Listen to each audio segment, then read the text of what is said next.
The most memorable tech products are the ones that create a category. The iPhone, the Surface, and the Galaxy Note are three perfect examples of this. But not all products have such success. So today we're going to be doing something a little different. We're going to be looking at 4 products that I've purchased with the dream that they would somehow create a category and become the next big thing in tech, only for them to fall short.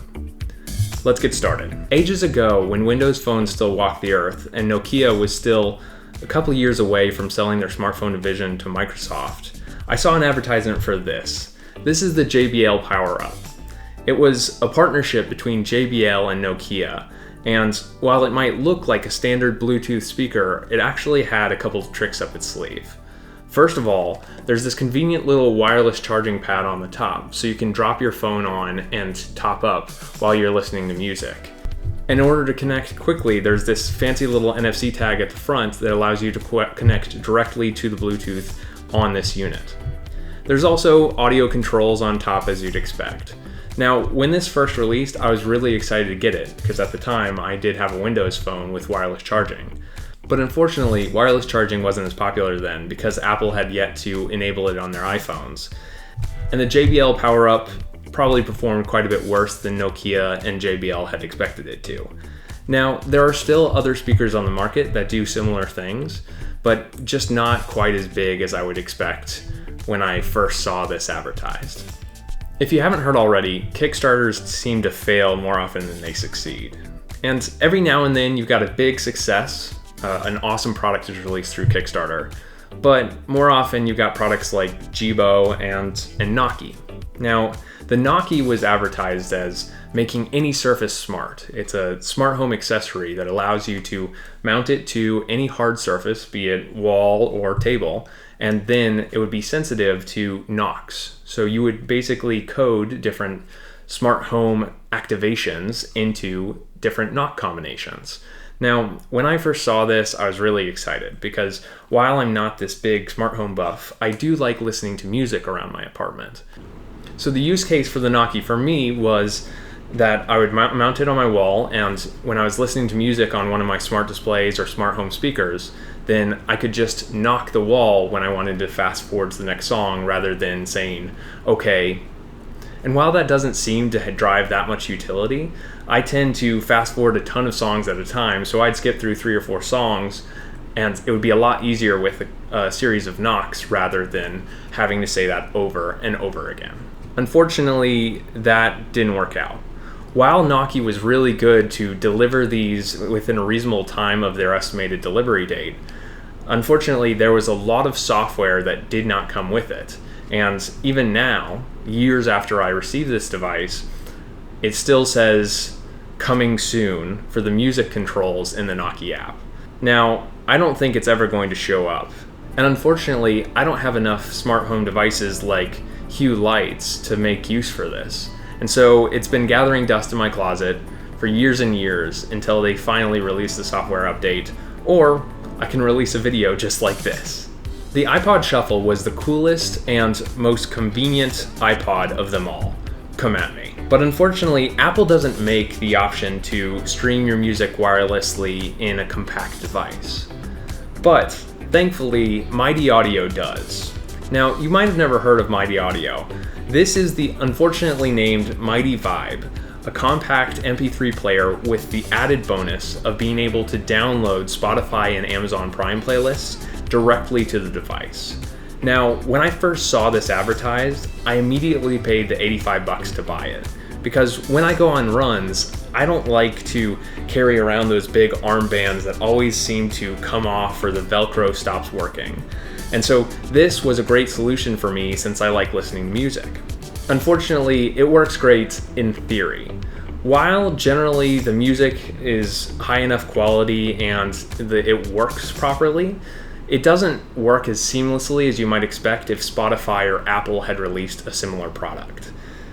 There's often Bluetooth disconnections, it doesn't download playlists for some odd reason, and it just doesn't feel very seamless. Now, I bought this 3 or 4 years ago, so it might have changed since then, or maybe newer iterations might be better.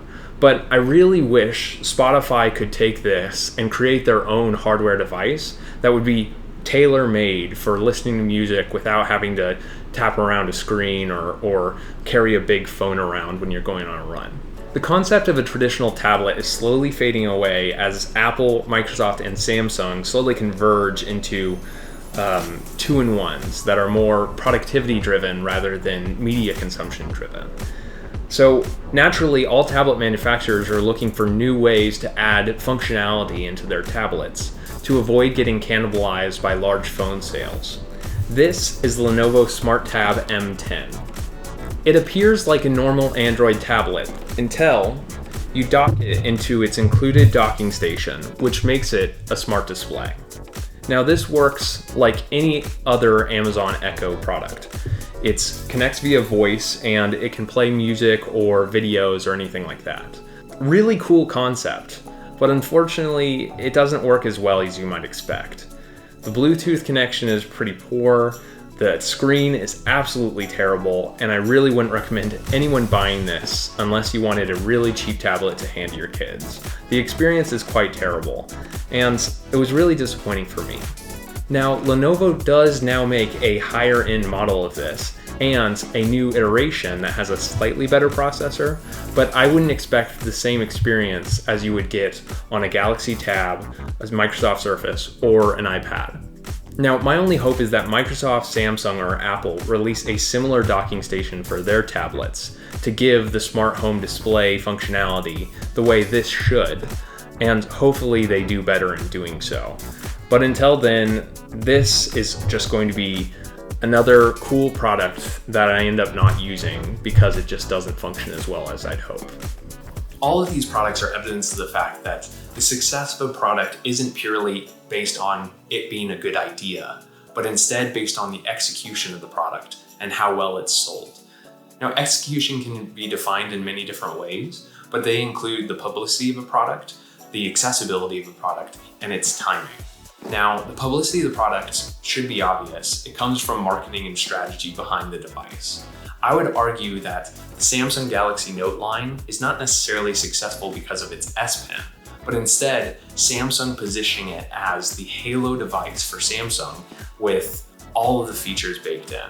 For the accessibility of the product, there are always enthusiasts that are willing to make your product more compelling by unlocking more features. A great example of this is the Pebble smartwatch. But unfortunately, what matters more is the mass market being able to pick up your device and use it, or at least your targeted customer being able to pick up the device and easily use it. For timing, believe it or not, some of the biggest failures have actually been because products have been launched too early for their relevant markets. 3 examples of this are the X-Band online gaming service of the 1990s, Microsoft's Zune music streaming service of the early 2010s, and finally, Blockbuster and Enron's video streaming platform of the 2000s. All 3 of those products actually launched before the relevant market was created, and so they ultimately failed. But could you imagine what it would be like if now Blockbuster and Enron owned video streaming, Microsoft owned music streaming, and a small video game service called X-Band actually owned online video games? That would be a very different world that we live in today. Thank you for watching. If you like this video, be sure to like and subscribe. If you missed some of our more traditional reviews, don't worry, I've got more of those coming up too. Thank you for watching, and I'll see you in the next one.